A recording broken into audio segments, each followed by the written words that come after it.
pero si yo elimino a los buitres del sistema, no habría nadie que consumiera la carroña, ¿cierto? Y que reciclara esos nutrientes y los devolviera otra vez al sistema, en términos de, digamos que de los vertebrados que van muriendo.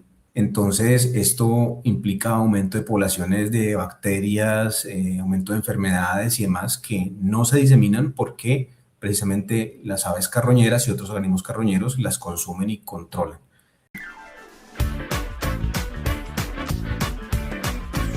Queridos amigos, bienvenidos a este espacio de Soy Muy Animal, en donde cada semana venimos con ustedes con los mejores temas y las mejores herramientas que les podemos brindar para que puedan ponerlas en práctica con sus animales de compañía día a día. Esperamos que se encuentren muy bien, les deseamos un muy buen fin de semana. En esta ocasión venimos con un tema muy importante y es ¿qué son las aves rapaces? ¿Cuál es su importancia en nuestro ecosistema? ¿Y cuáles son las amenazas que enfrentan hoy en día en Colombia? En esta ocasión venimos con un invitado muy especial, Miguel Palacios, ornitólogo, quien nos va a hablar sobre su experiencia y todos sus conocimientos acerca de este tema. Miguel, ¿cómo has estado? Bienvenido. Hola Michelle, muy buenos días. Muchas gracias a ti y a toda la audiencia. Pues bueno, comenzando, sí, un año nuevo interesante, con muchos retos, con muchas perspectivas, con nuevos planes, nuevos proyectos. Muy entusiasmado de comenzar este nuevo año. Bueno, Miguel, muchas gracias por estar acá, por contarnos un poquito sobre ti. Te deseamos los mejores éxitos este año nuevo. Bueno, para iniciar me gustaría que nos cuentes cuál es el papel que cumplen las aves rapaces en nuestro ecosistema. ¿Por qué son tan importantes las aves rapaces para nosotros? Bueno, Michelle, pues primero quiero comenzar por contarte un poco sobre la definición. No es muy clara para muchas personas a qué nos referimos cuando hablamos de las aves rapaces. Las aves rapaces, digamos que están definidas básicamente por su rol ecológico. Son aves que se encuentran generalmente, digamos que en la parte más alta de lo que llamaría la gente la cadena alimenticia, lo que llamamos los biólogos la cadena trófica. Entonces son generalmente depredadores, pero no solamente depredadores de organismos vivos, sino que pueden ser incluso, según algunos autores, también pueden incluirse, por ejemplo, los buitres, que son especies que comen los animales muertos. Entonces, en realidad las aves rapaces incluyen grupos tan diversos como las águilas, los gavilanes, los halcones, digamos que los búhos, las lechuzas y también, como he mencionado, algunos autores incluyen allí los buitres. Entonces, ese es el grupo que llamaríamos aves rapaces, un grupo bastante diverso de organismos que consumen a otros vivos o muertos. Y entonces, la pregunta sobre cuál es su importancia en el ecosistema, pues radica precisamente en su capacidad de depredación. Cuando hablamos de depredadores que están en los niveles más altos de la cadena alimenticia, implica que con su comportamiento, con su captura, controlan a otras especies de aves, de roedores sobre todo, ¿sí? Pero también de serpientes, de anfibios, incluso muchos invertebrados.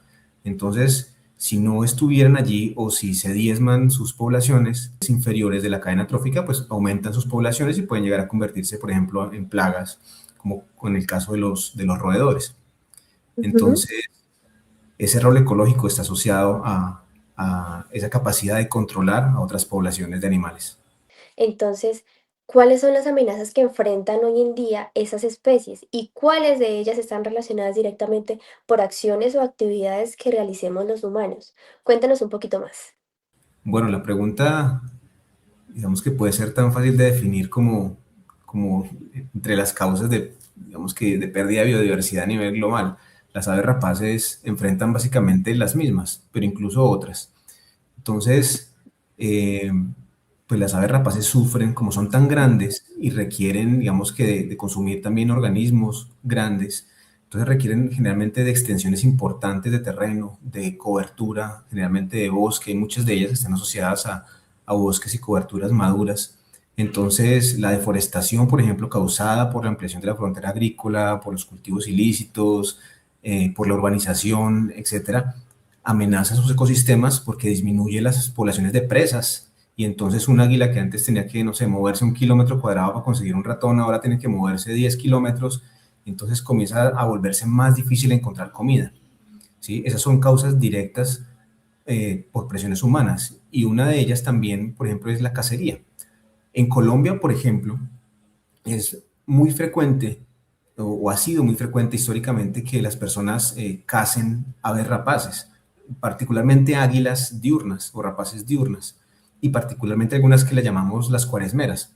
Águilas cuaresmeras, que son un grupo como de 7 o 8 especies que pasan acá por los Andes en su migración de su vida ya de vuelta a sus sitios de reproducción, pasan y se quedan en varias zonas del país durante algún tiempo y durante esos momentos son cazadas por la gente de manera que, digamos que han sido tradicionalmente cazadas para alimentación. Entonces eso realmente en la actualidad no justifica la depredación de esos organismos que son tan sensibles a ese tipo de, digamos que de comportamientos. Entonces esas son presiones humanas muy, muy importantes, pero hay otras un poco más invisibles. Pues cosas como el calentamiento global, ¿cierto? Que cambia un poco la dinámica de los ecosistemas, los ciclos de lluvias, altera los ciclos reproductivos, etcétera. No son causas, digamos que de una mortalidad así directa, inminente, pero sí lentamente a través del tiempo puede estar disminuyendo y afectando las poblaciones de estas aves tan grandes, precisamente porque, digamos que aumenta el desequilibrio en la dinámica de los sistemas donde ellos viven. ¿Qué pasaría entonces para el equilibrio ambiental si estas poblaciones de aves disminuyen o desaparecieran de un territorio? Tenemos ejemplos interesantes en otros organismos que son depredadores top, le llamamos en biología, o sea, que están arriba en la parte más alta digamos, de la cadena alimenticia, o mesodepredadores, que son depredadores que están como en niveles intermedios de esa misma cadena, eh, y que por su rol ecológico controlan a otras poblaciones. Si yo saco cualquiera de esos depredadores, en este caso águilas o halcones, de la cadena trófica, entonces los demás organismos por debajo de esos niveles van a aumentar sus poblaciones y pueden tener efectos muy importantes sobre el ecosistema. Digamos que eso es bastante conocido en biología desde hace muchísimas décadas, que si yo elimino un depredador del ecosistema, sobre todo, por ejemplo, herbívoros y otros, pueden aumentar sus poblaciones y afectar entonces las comunidades vegetales, llevando al detrimento y a veces digamos que, al colapso de los ecosistemas. Ujú. Eso quizás es su rol y es la consecuencia más importante que a largo plazo podría ocurrir si yo extirpo una especie de ave rapaz, incluyendo, por ejemplo, los buitres. Si yo elimino los buitres del sistema, a veces a la gente digamos que no le llama mucho la atención estas especies, ni siquiera porque estén en nuestro escudo nacional como el cóndor, pero si yo elimino a los buitres del sistema, no habría nadie que consumiera la carroña, ¿cierto? Y que reciclara esos nutrientes y los devolviera otra vez al sistema, en términos digamos que de los vertebrados que van muriendo. Entonces, esto implica aumento de poblaciones de bacterias, aumento de enfermedades y demás que no se diseminan porque precisamente las aves carroñeras y otros organismos carroñeros las consumen y controlan.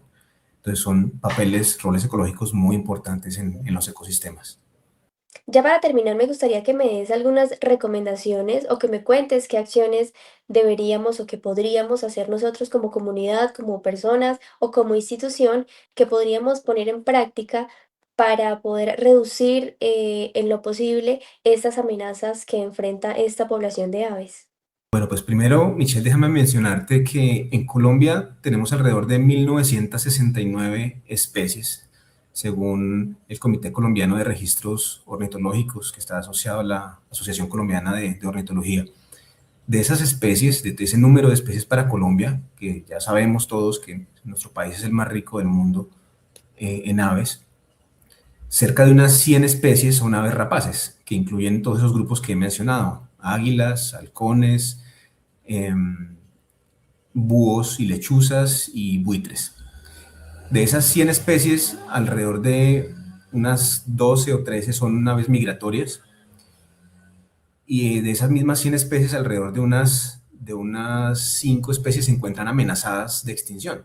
Y el cóndor de los Andes es una de ellas, digamos que en un nivel muy crítico de amenaza, según la Unión Internacional para la Conservación de la Naturaleza.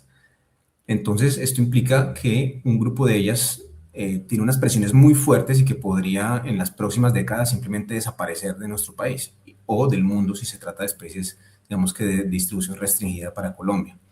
Entonces esto es importante no solamente por, digamos, por el sentimiento de conservar las especies a nuestro alrededor, sino precisamente también por los beneficios que ellas brindan a los ecosistemas y la importancia pues, de tenerlas allí presentes. Entonces las acciones que nosotros como humanos podemos hacer para poder protegerlas incluyen cosas tan sencillas, parecería no, como por ejemplo denunciar el tráfico ilegal. Muchas de las aves rapaces son comercializadas ilegalmente, son capturadas para su venta en el mercado negro, etcétera, en esos mercados ilegales. Y por esta razón quizás los convenios internacionales para la disminución del tráfico ilegal de fauna silvestre incluyen a estos mismos grupos, tal vez con excepción de los buitres, que no son muy queridos por el tráfico ilegal, pero sí los búhos, las lechuzas, y las águilas y los halcones se encuentran en una categoría, se llama un apéndice 2 de estos tratados internacionales que tratan de impedir o tratan de proteger a esas especies a través de impedir el tráfico ilegal.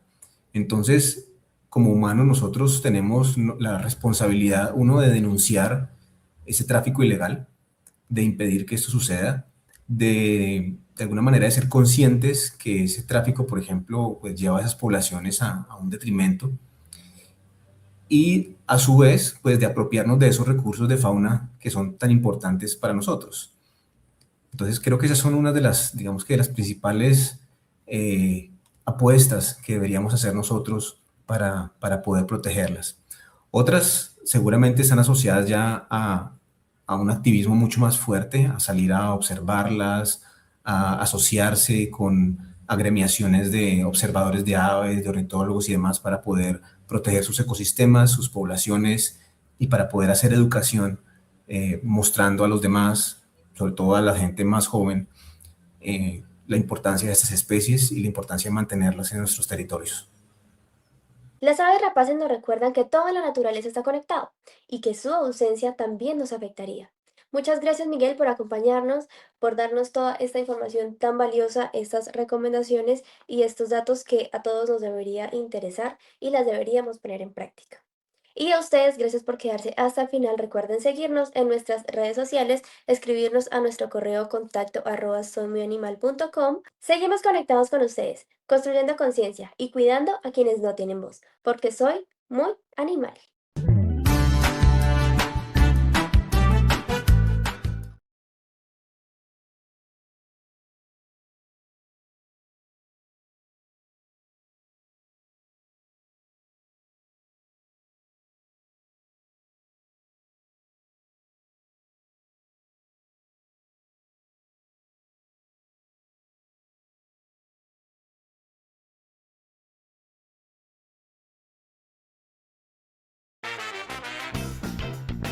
A través de la red de celulares de Claro, con el código 35249 y la palabra solicito animal, te llegará un video mío todos los días para ayudarte a educar a tu perro correctamente, evidentemente con un gran resultado, porque soy muy animal.